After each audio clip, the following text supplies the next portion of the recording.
Por la señal de la Santa Cruz de nuestros enemigos, líbranos, Señor Dios nuestro, en el nombre del Padre, del Hijo y del Espíritu Santo. Amén. Siempre santa e indivisible Trinidad, os adoro profundamente, os amo intensamente, os doy gracias perpetuamente por todos y en los corazones de todos.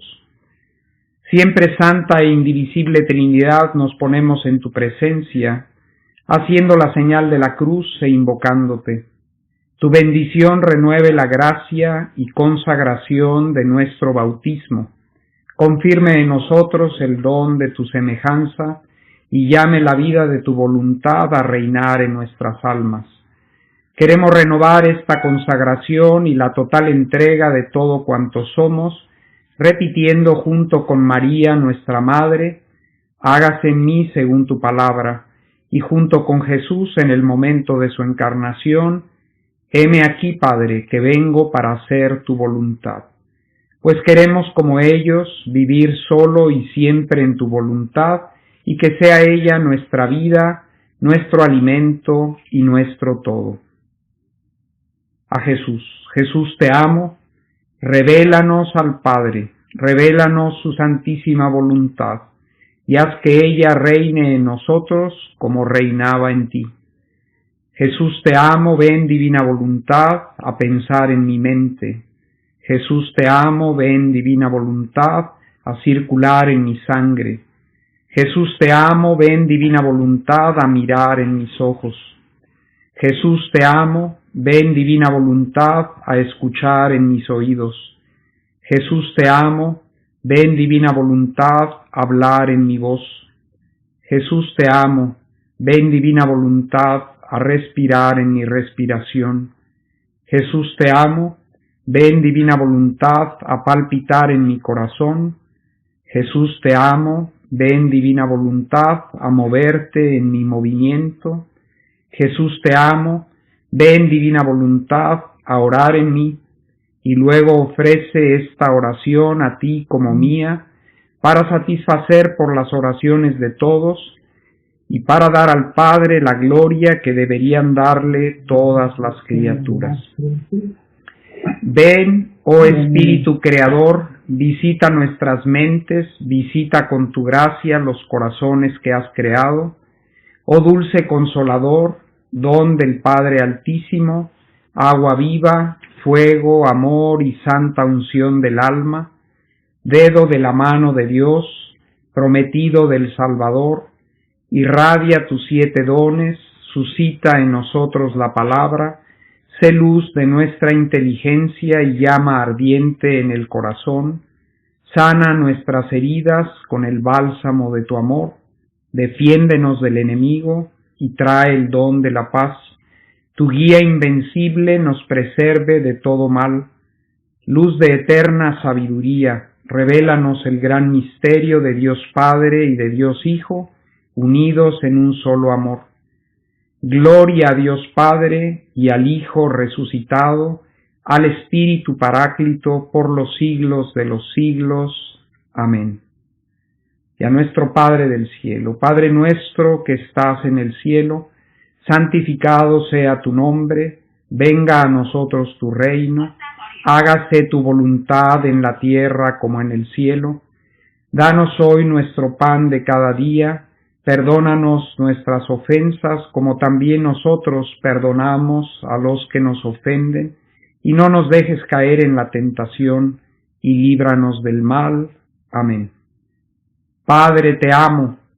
Revela en nuestro interior el rostro de tu Hijo, pues solo por Él, con Él y en Él podemos llegar a ti.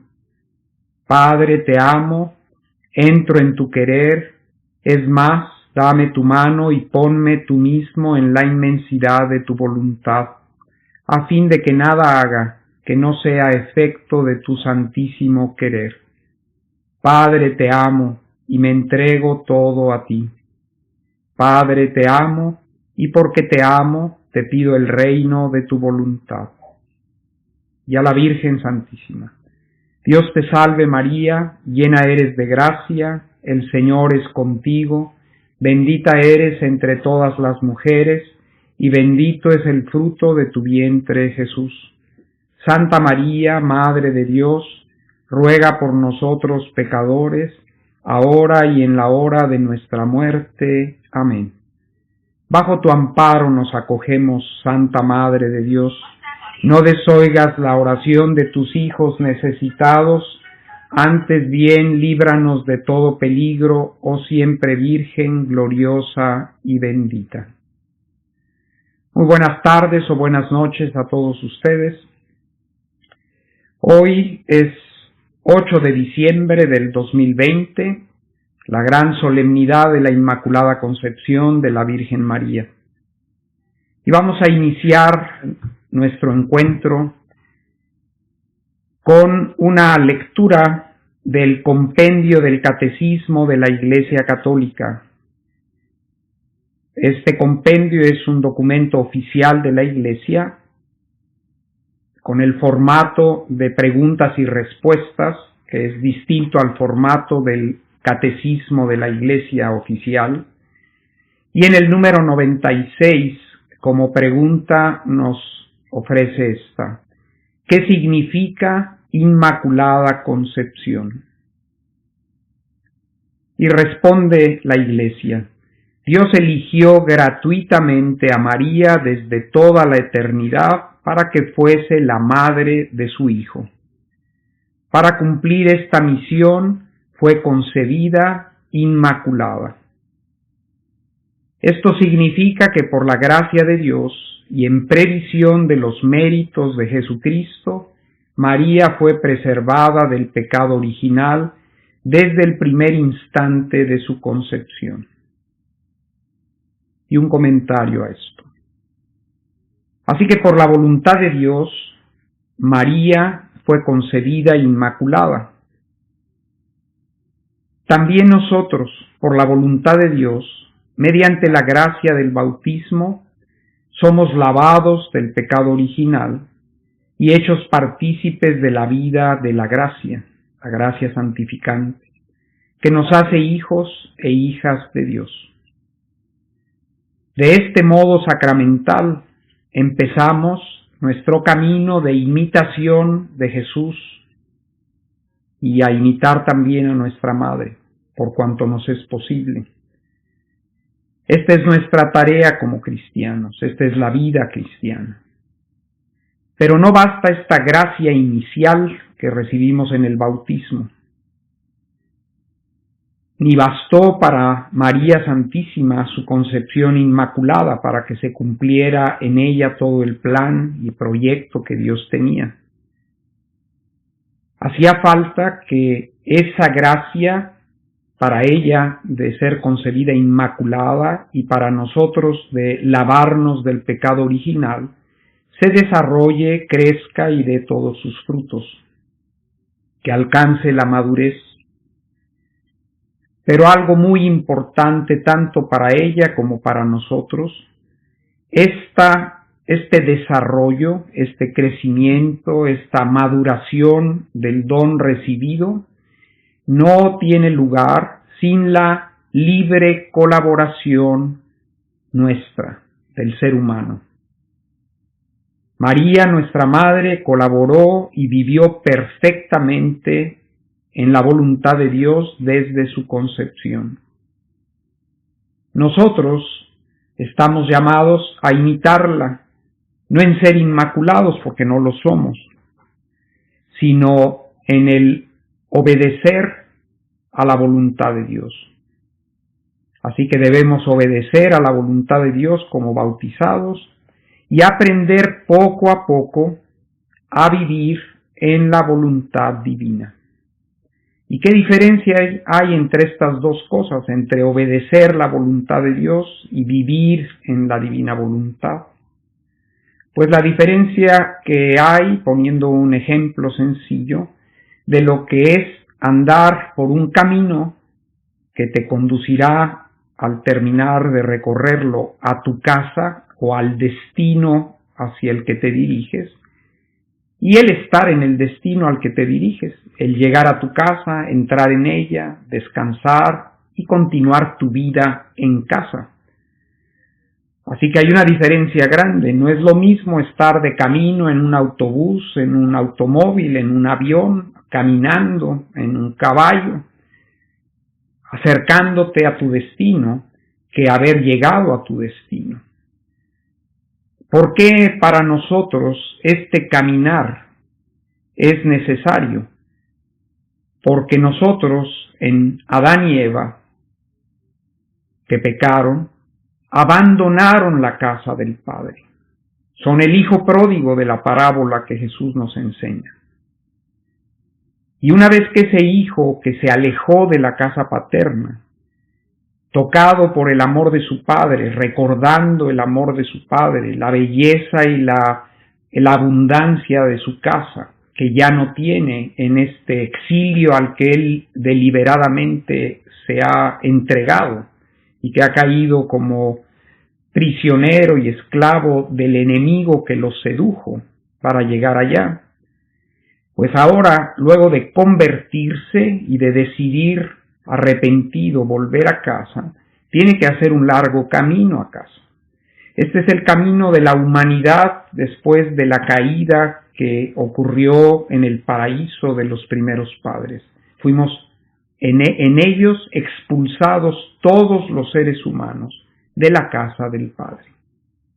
Y quedamos esclavizados en el reino de las tinieblas y de la muerte no solo temporal, sino eterna. Y de esta situación de muerte, de confusión, de miseria, tenemos por invitación de Dios, si nos convertimos a Cristo, su Hijo, que nos envió para salvarnos, y lo seguimos, pues empezamos a hacer el camino, y este camino es el camino de la obediencia a la voluntad de Dios. Así que esta es la colaboración que Dios nos pide a nosotros para salvarnos. Les recuerdo lo que decía San Agustín: el Dios que te creó sin ti no te salvará, y podríamos añadir, no te santificará, no te divinizará sin ti. Hace falta tu colaboración para que estas grandes obras de Dios, de recrearlo todo, que es la obra de redención, y de divinizarlo todo, que es el reino de la divina voluntad, tengan cumplimiento en cada uno de nosotros. Hace falta que yo quiera. El que crea y se bautice se salva. Así que nuestra madre, ¿en qué es distinta de nosotros en este campo? Pues que ella nunca estuvo fuera de la casa. Ella no es el hijo pródigo. A ella no la tienen que traer de afuera para vivir de nuevo en la casa de la Trinidad Santísima, que es la divina voluntad. Ella, como Adán y Eva, fue creada en el palacio real de la divina voluntad, en el palacio real de la Trinidad Sacrosanta. Y de ahí nunca salió. Esta era la prueba para los primeros padres, mantenerse en casa, como era la prueba de ese hijo que de la parábola del hijo pródigo. La prueba para él era mantenerse en casa con su padre, crecer con su padre. Y él decidió irse por su cuenta a vivir su propia vida, eso sí, con el dinero de su padre. Por eso le pidió que le diera la parte de herencia que le correspondía. Y la despilfarró por el camino hasta terminar como conocemos que pasó con él. Nuestra madre no vivió nada de esto. Nuestra madre fue creada en la gracia, en la santidad infinita de Dios, como vamos después a detenernos a considerar. Y ahí se mantuvo toda su vida. Pero se mantuvo toda su vida creciendo. De ella y de él, en el Evangelio se dice que crecían. Jesús crecía en edad, sabiduría y gracia. Siendo el Dios encarnado, crecía en cuanto hombre, en gracia, en sabiduría y en edad. Nuestra madre, igual que él, creció desde el instante de su concepción inmaculada, fue creciendo en edad, sabiduría y gracia, pero fue creciendo dentro del palacio real de la Trinidad, que es su voluntad santísima. Nosotros no podemos crecer de esa manera, porque no estamos en ese palacio. Nacimos y fuimos concebidos fuera del palacio. Y ahora Dios nos invita, y para eso envió al Hijo, para que viniera a ponernos a salvo, a liberarnos de la esclavitud en la que habíamos caído y darnos todos los medios y todas las ayudas necesarias para poder caminar de regreso a casa. Y ahí estamos, esa es la Iglesia, los sacramentos, el Evangelio, la catequesis, el catecismo de la Iglesia, las comunidades que han surgido a lo largo de la historia, monásticas, religiosas, etc. Todos los tesoros que tiene la Iglesia Católica, su tradición, su magisterio. Todo esto es ayuda para que podamos caminar fielmente por el camino que nos conduce al Padre, que es la humanidad de Jesús, la perfecta obediencia a la voluntad de Dios. Pero eso no es todavía la meta. La meta es entrar a la casa del Padre, como Jesús nos enseñó a pedirlo en el Padre Nuestro, que la voluntad de Dios reine en nosotros, como reina en el cielo, como en el palacio real, así en esa pequeña morada que somos cada uno de nosotros, donde la Trinidad quiere habitar. De ahí les quiero leer algo que está en el libro de la Síntesis de Espiritualidad Católica, que es un libro precioso, ojalá puedan adquirirlo, busquen en gratis, Date, es una fundación española, y sus fundadores, el padre José Rivera, que es siervo de Dios, y el padre Iraburu, escribieron este libro que para mí es la obra sobre espiritualidad católica reciente, más bella, más completa que se puede encontrar, y muy sencilla en su expresión, llena de textos bíblicos, de textos del magisterio y de la tradición de la Iglesia y de los santos. Entre ellos, respecto a la Inmaculada, encontramos esto que es precioso de un gran santo, San Juan de Ávila, de allá de Andalucía. Y ahí tenemos lo siguiente: en María no hay oscuridad alguna de pecado. Toda ella es luminosa, purísima, no manchada. Ella es la Inmaculada. En ella se nos revela el poder y la misericordia del Padre, la santidad redentora de Cristo y la fuerza deificante del Espíritu Santo. Y este santo, San Juan de Ávila, escribe lo siguiente: viendo su hermosura, su donaire, su dorada cara, sus resplandecientes ojos y sobre todo la hermosura de su alma, dicen: ¿quién es esta que sale como graciosa mañana? ¿Quién es esta que no nace en noche de pecado ni fue concebida en él, sino que así resplandece como alba sin nubes y como sol de mediodía? ¿Quién es esta cuya vista alegra, cuyo mirar consuela y cuyo nombre es fuerza? ¿Quién es esta para nosotros tan alegre y benigna, y para otros, como son los demonios, tan terrible y espantosa? Gran cosa es, señores, esta niña. Es del Sermón 61, en la Natividad de la Virgen, de San Juan de Ávila, que es uno de los patrones, uno de los grandes santos españoles.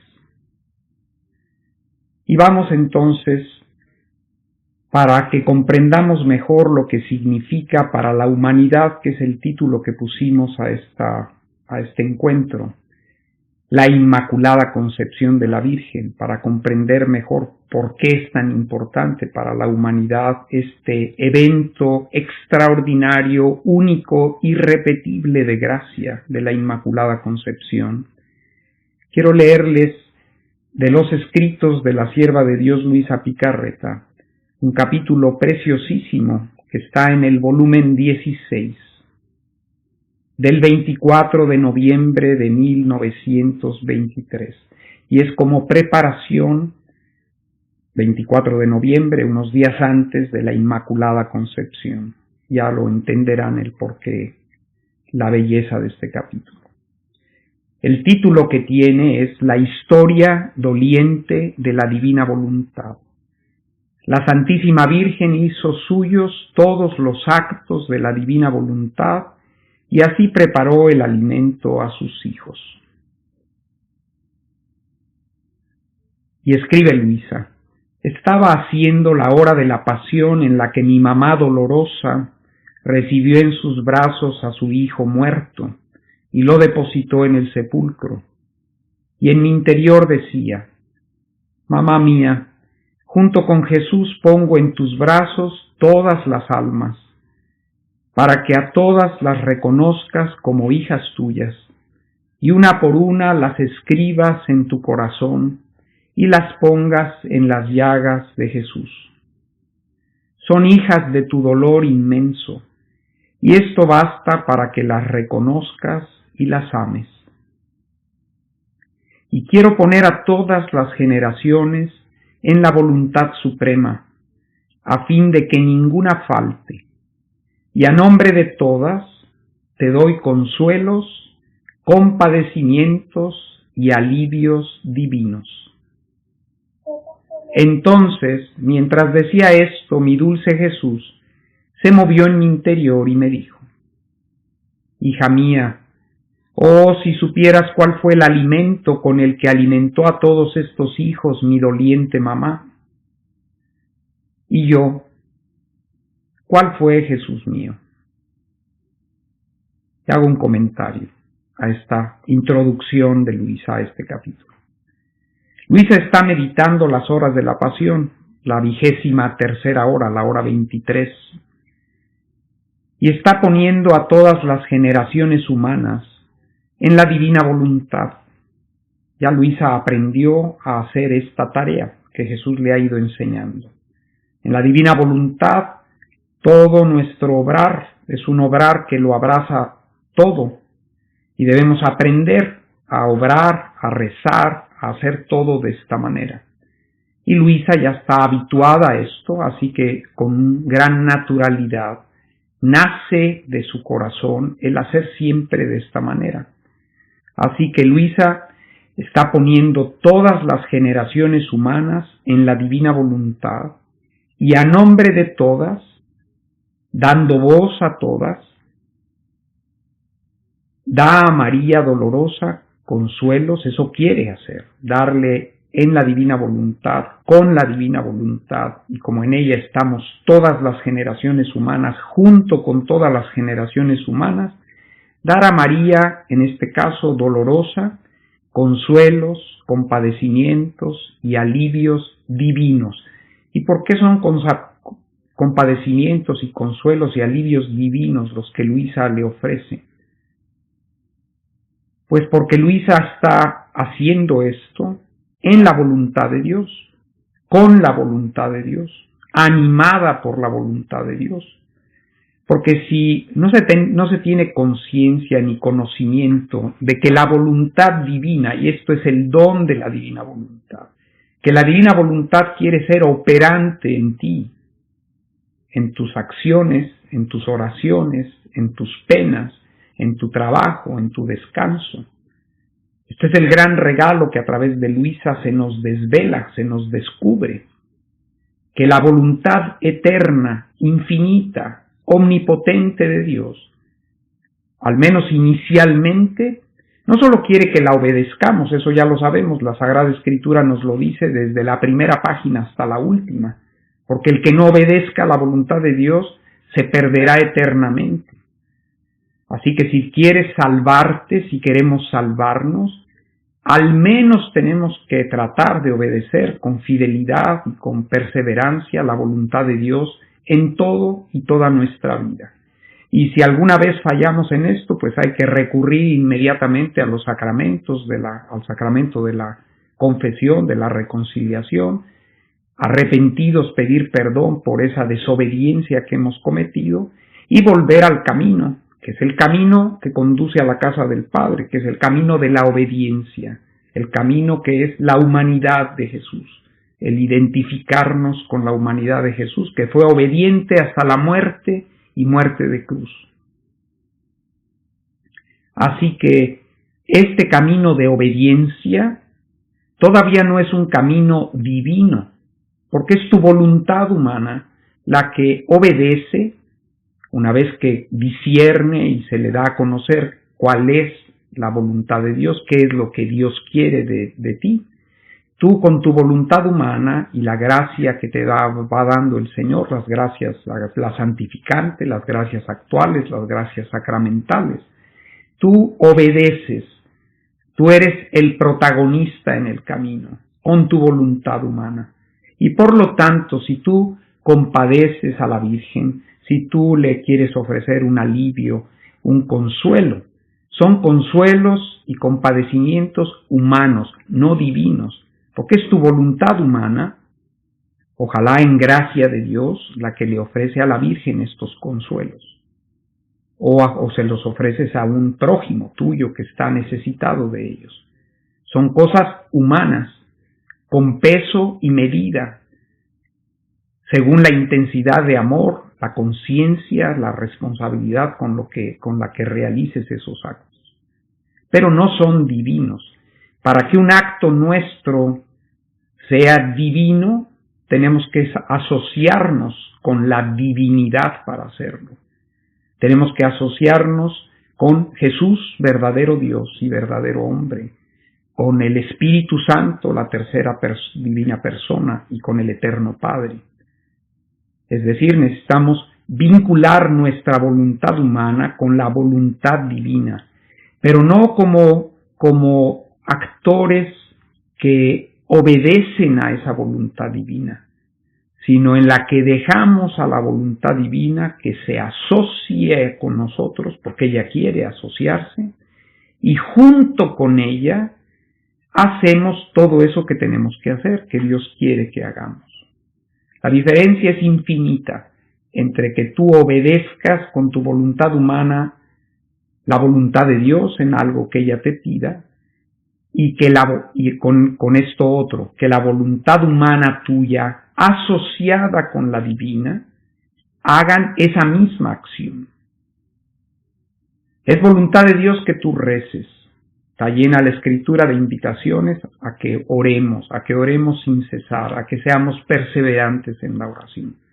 Y si yo soy obediente a ese mandato, entonces mis oraciones complacen a Dios, pero son oraciones que hace una voluntad humana, una inteligencia humana, un corazón humano.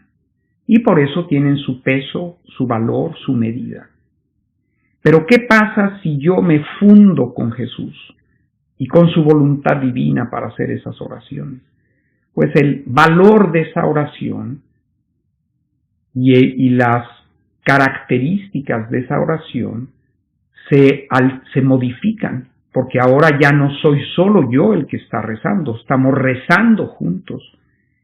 Y Él, que es más grande que yo, prevalece sobre mí, así que Él se convierte en el actor principal de esa oración o de esa acción.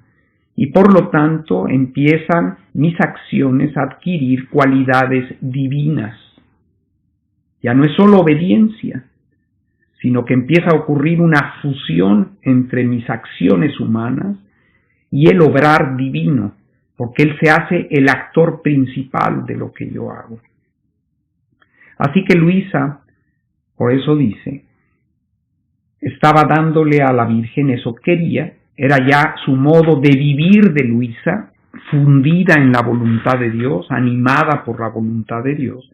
Así que cuando ella compadece a la Virgen o la consuela o la alaba o le canta, su obrar de Luisa adquiere estos tintes divinos. Es divina su forma de obrar. Y esto no es nuevo en la teología católica. En la teología católica, en la teología de la gracia, se nos enseña que cuando nosotros somos movidos por el Espíritu Santo,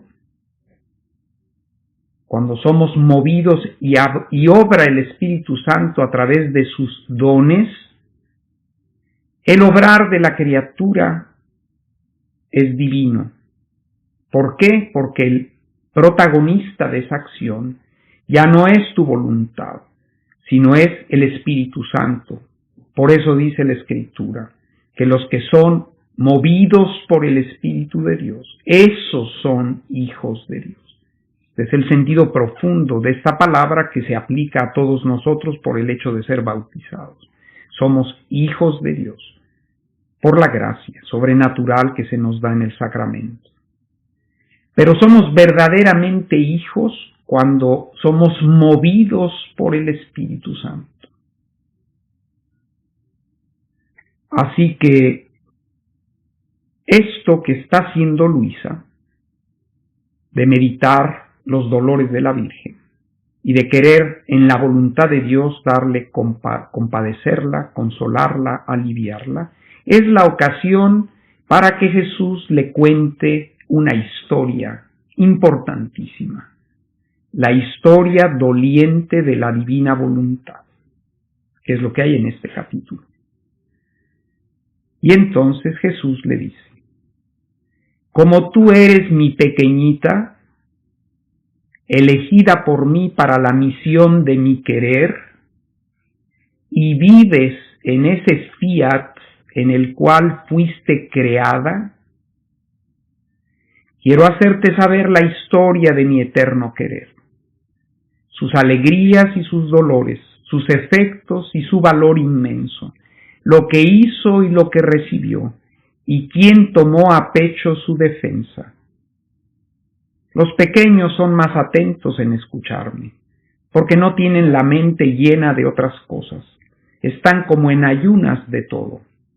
Y si se les quiere dar otro alimento, sienten asco, porque siendo pequeños están habituados a tomar solo la leche de mi voluntad, que más que madre amorosa los tiene pegados a su divino pecho para alimentarlos abundantemente. Y ellos están con sus boquitas abiertas esperando la leche de mis enseñanzas. Y yo me divierto mucho. Oh, cómo es bello verlos ahora sonreír, ahora alegrarse y ahora llorar al oírme narrar la historia de mi voluntad. Es muy importante en esta primera parte, cuando empieza el Señor a darle a Luisa las razones, los motivos por los que le va a contar esta historia. En primer lugar, que es pequeñita. Te bendigo, Padre, te doy gracias, Padre, porque has revelado estas cosas a los pequeños, porque así te ha parecido bien. Los secretos del reino. El Señor se complace en revelarlos a los pequeños y nos dice luego el por qué le gustan los pequeños. Porque los pequeños son atentos en escuchar a Dios. Los pequeños no son sabiondos que se las saben todas y que Dios no tiene nada que enseñarles. No, son pequeñitos y siempre están claros y conscientes de que son criaturas, por lo tanto, que Dios es una realidad infinitamente grande, que no solo en el tiempo, sino toda la eternidad no les alcanzará para comprenderla, para abrazarla, para enamorarse de ella, para poseerla, esa realidad infinita que es Dios. Los pequeños son conscientes de esto y por eso, como es tanto el trabajo que tienen que hacer, porque Dios quiere encerrar todo su misterio en nosotros, a quien me ame vendremos a Él y en Él haremos nuestra morada. Mi Padre le amará y vendremos a Él y haremos nuestra morada. Como los pequeños saben esto y tienen que aprender y como ampliar su corazón tanto que puedan venir a habitar en ese corazón las divinas personas.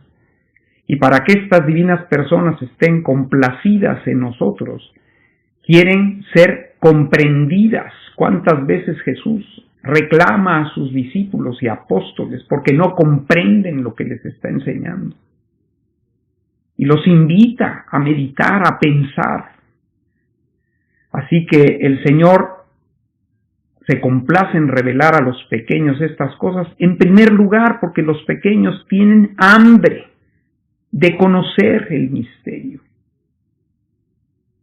No están llenos de su propio yo, de sus propios proyectos, de sus propios planes, porque a los que son sabios de verdad, los propios planes y los propios proyectos les parecen basura. Los encuentran que son nada comparados con el proyecto eterno de Dios, con la inmensidad de Dios, con la belleza y la ciencia de Dios. San Pablo nos enseña esto muy claramente, en muchas ocasiones nos lo dice.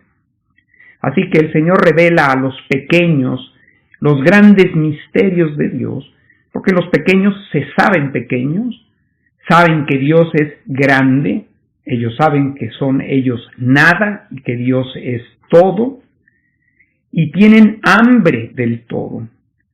Y por eso no quieren otro alimento para ellos, no quieren cosas humanas que les alimenten, quieren ser alimentados con cosas divinas, con cosas grandes, porque para eso fueron creados.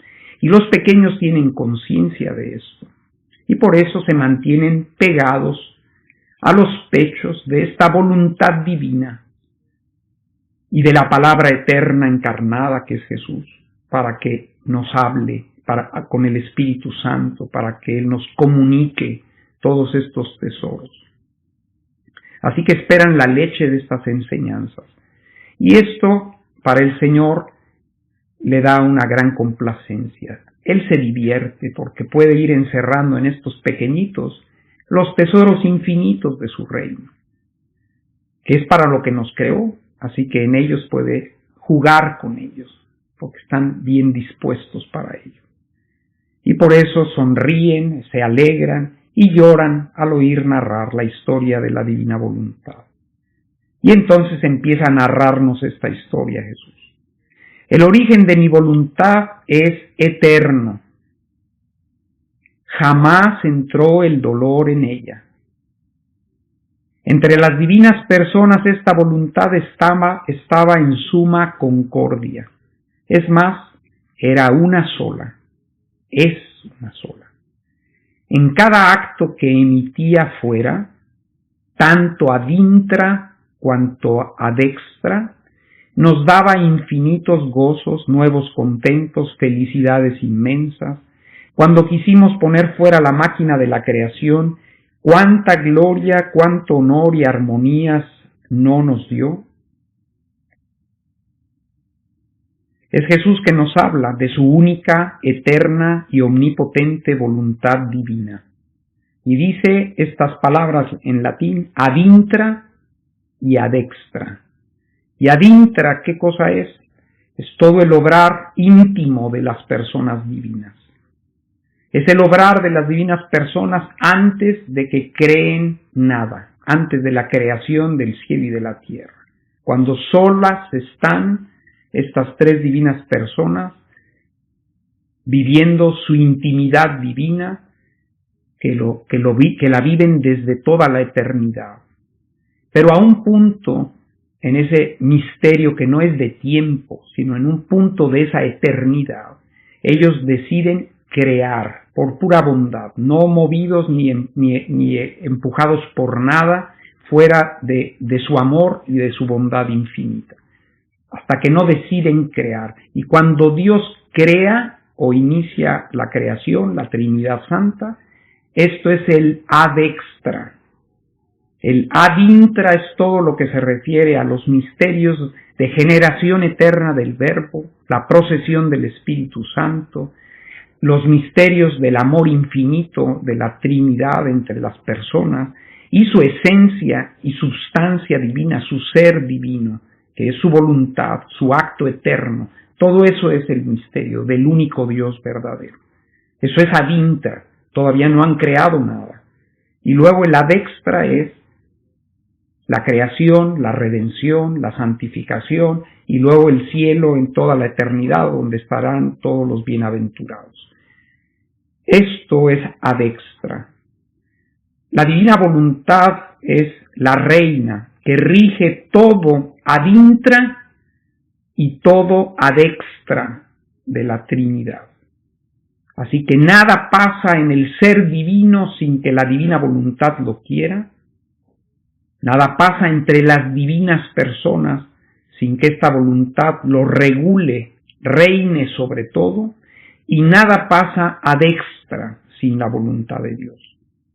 Cuanto fue creado por la voluntad de Dios. La obra de la nueva creación, que es la obra de redención, toda depende de la voluntad de Dios. La santificación de todas las criaturas, toda depende de la voluntad de Dios. Y la felicidad y glorificación eterna de los ángeles y santos en el cielo, y cuando venga y termine y venga el juicio final, y Dios sea todo en todas las cosas, la divina voluntad será la que nos dará a todas las criaturas ya bienaventuradas una sola cosa con Dios en el cielo. Y será la divina voluntad la que será nuestra vida y nuestro alimento, como lo es de Jesús y lo es de la Trinidad Santa. Así que esta divina voluntad, cuando obra, si es ad intra como si es ad extra, produce gozos, alegrías inmensas, satisfacción infinita a la Trinidad. Por eso, en cuanto brotó el fiat, continúa el texto de este capítulo, es decir, cuando ya ustedes saben que en el Génesis empieza la creación con la palabra fiat lux, hágase la luz, y empieza la narración de toda la creación, de lo visible y lo invisible, de todos los espíritus del cielo y luego de todo el universo y del ser humano. En cuanto brotó el fiat, este fiat difundió nuestra belleza, nuestra luz, nuestra potencia, el orden, la armonía, el amor, la santidad, todo. Y nosotros quedamos glorificados por nuestras mismas virtudes, viendo por medio de nuestro fiat el florecimiento de nuestra divinidad, reflejada en todo el universo. ¿A quién se debe este reflejo de belleza, de armonía, de pureza, de dulzura, de color, de todo lo que vemos en el universo? A la divina voluntad. Todas estas son cualidades que pertenecen y son como un reflejo de las infinitas perfecciones de Dios. ¿Y quién ha sido el encargado de que esas infinitas perfecciones se manifestaran ad extra en el orden de las criaturas, en el campo de las criaturas? Pues fue la divina voluntad. Ella es la que regó belleza, santidad, orden, armonía en cada cosa creada. Y no solo eso, hay un tesoro de sabiduría, de ciencia, de amor, de riquezas encerradas en cada cosa creada por la voluntad de Dios. Porque ella es infinita. Así que lo que hace, todo tiene características divinas, inmensas, infinitas, de eternidad. Y de eso están llenas todas las cosas que Dios ha hecho. Y tú y yo también. Por eso, esta obra de la divina voluntad, y así lo dice el Apocalipsis, por la voluntad de Dios todo lo que no existía fue creado. Por tanto, el sol, cada estrella del universo, cada planta, cada flor, cada animalito, cada gota de agua de los mares, cada cosa visible o invisible, cada uno de los espíritus del cielo, que son billones de ellos. Cada uno refleja algo de esa infinita perfección de Dios. ¿Y quién fue el encargado de crear esto? El fiat, la voluntad, el querer divino, lo creó todo y esparció por todo el universo toda esta belleza. Y nuestro querer, continúa Jesús, no se detuvo, henchido de amor como estaba, quiso crear al hombre. Y tú sabes la historia de él, por eso sigo adelante. Y entonces nos habla del dolor que el pecado del hombre le causó al divino querer. Fue precisamente él el que causó el primer dolor a mi querer. Trató de amargar a aquel que tanto lo amaba y que lo había hecho feliz. Mi querer lloró más que una tierna madre que llora por su hijo lisiado y ciego, solo porque se sustrajo de la voluntad de la madre. La madre es aquí la voluntad de Dios. Mi querer quería ser el primer agente en el hombre, y no para otra cosa, sino para darle nuevas sorpresas de amor, de gozos, de felicidad, de luz, de riquezas. Quería siempre dar. He aquí por qué quería obrar en él como primer agente. ¿Por qué quería ser protagonista el querer divino en el obrar humano? Para dar, porque él es un acto eterno, infinito, infinito en belleza, en riquezas, en santidad, en perfección. Y nos creó para darse todo él a nosotros, darse toda la voluntad de Dios a nosotros y darnos a las divinas personas. Pero el hombre, yéndose de la casa, ya el padre no pudo darle nada, más que empezar a inventar remedios para ver cómo hacer volver a ese hijo. Por eso empezaron los dolores para esta voluntad eterna de Dios, que nos había creado para hacernos infinitamente felices, por cuanto a criatura es posible, y ahora no lo puede hacer, porque esos hijos, esas hijas creadas por ella, se han ido de casa. No quieren escuchar sus lecciones, no quieren poseer sus riquezas, no quieren vivir con ella, no quieren conocerla, no quieren dejarla reinar en ellos. Y entonces tiene que inventarse un remedio para curar a estos hijos que se han quedado ciegos, sordos, mudos, leprosos, paralíticos, que son un desastre. Y ahí la obra de la redención, ¿no? Ella quería ser la protagonista en la vida de cada uno de nosotros para darnos sin interrupción más y más ciencia, más sabiduría, más amor, más riquezas, más bienes, más felicidad, porque Él es inagotable y tú y yo somos pequeños, somos nada, jamás podremos agotar a esta fuente infinita de bienes que es la voluntad divina. Todo lo imaginable y lo no imaginable es ella. Y ella quería desbordarse en cada uno de nosotros. Y no la hemos dejado hacerlo. El hombre quiso, dice Jesús, hacer su voluntad y rompió con la voluntad divina. Nunca lo hubiera hecho. Mi querer se retiró y él se precipitó en el abismo de todos los males. Qué importante para la humanidad es saber esta historia, conocer esta historia, que el Génesis nos narra y la Escritura con otras palabras. Pero es muy importante conocer esto, porque esta es la clave para entender la historia humana y tu historia personal.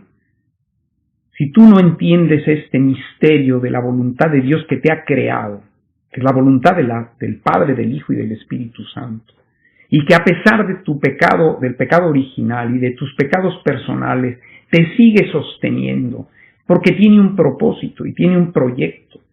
Esta voluntad de Dios quiere volver a reinar en ti, como se lo hemos pedido 2000 años, que reine en la tierra eres tú, como reina en el cielo, como en Dios tiene que reinar la voluntad divina. Esta es la misión para la que Cristo fue enviado, para rescatarnos de la esclavitud del demonio, del reino de la muerte y las tinieblas, trasladarnos al reino de la luz, que es su reino, es el reino de Cristo, y con Cristo caminar para entrar en el reino de la voluntad eterna de la Trinidad. Y ser llenados, pero esto no cuando acabe el mundo, sino ahora mientras vivimos en la tierra, para que llene la divina voluntad nuestra vida sobre la tierra. Así que luego, después de esto, ahora nos vamos a detener, viene el remedio a esta tragedia y ahí aparece nuestra Madre Inmaculada en el camino para remediar esta desgracia. Nos detenemos pues un momento, Te damos gracias, Señor, por todos tus beneficios, a ti que vives y reinas por los siglos de los siglos.